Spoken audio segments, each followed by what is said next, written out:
So, good evening. So, talking about the video that Medamida just gave earlier, we are talking about the first question, which is what is the main theme or message from the video shown? Now, I believe the main theme for this video is going to be the effects of social media in teaching and also learning the English language itself. Now, the second question is what are the three key facts, examples, or arguments that stood out the most for me? Now, I personally, uh, one of the things that stood out for me the most is going to be from Neil, one of the speaker in the video, uh, and that is uh, social media is flexible, and it's true. This is true because what does it mean by flexible in this context is that the how learners could learn English. And now, of course, learning as in not in a way you learn in class or in educational institution. No, learning in the through the uh, a daily interaction on social media.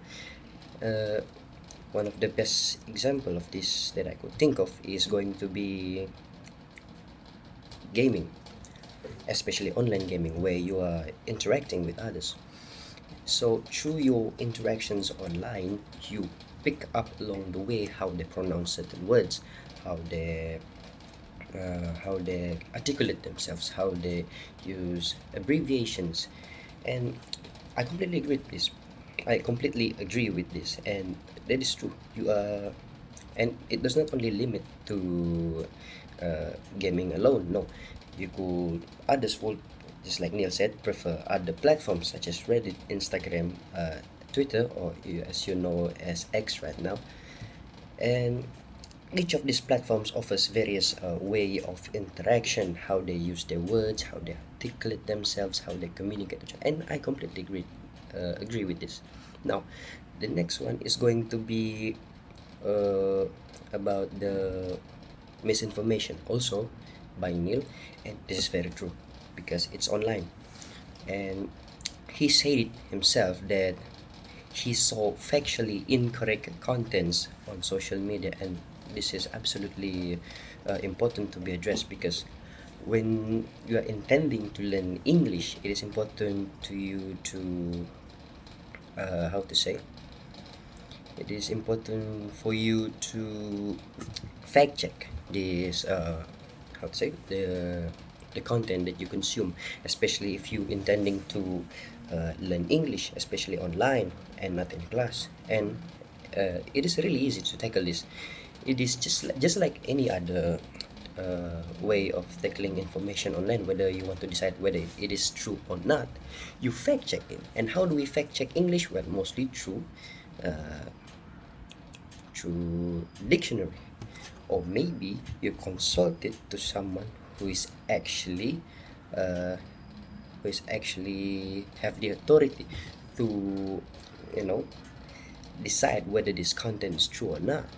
And the third things that stood out for me the most is that come from Niraj, another speaker from the video, where he said he used social media to upload his students' blog to track their progress and to receive opinions from other netizens. And I believe this is a good idea. This is correct because not only would you receive not only would you be able to track yourself and track your progress in your English learning, you could also receive advice, critiques, and opinions from other people if you post it online, and this is very good.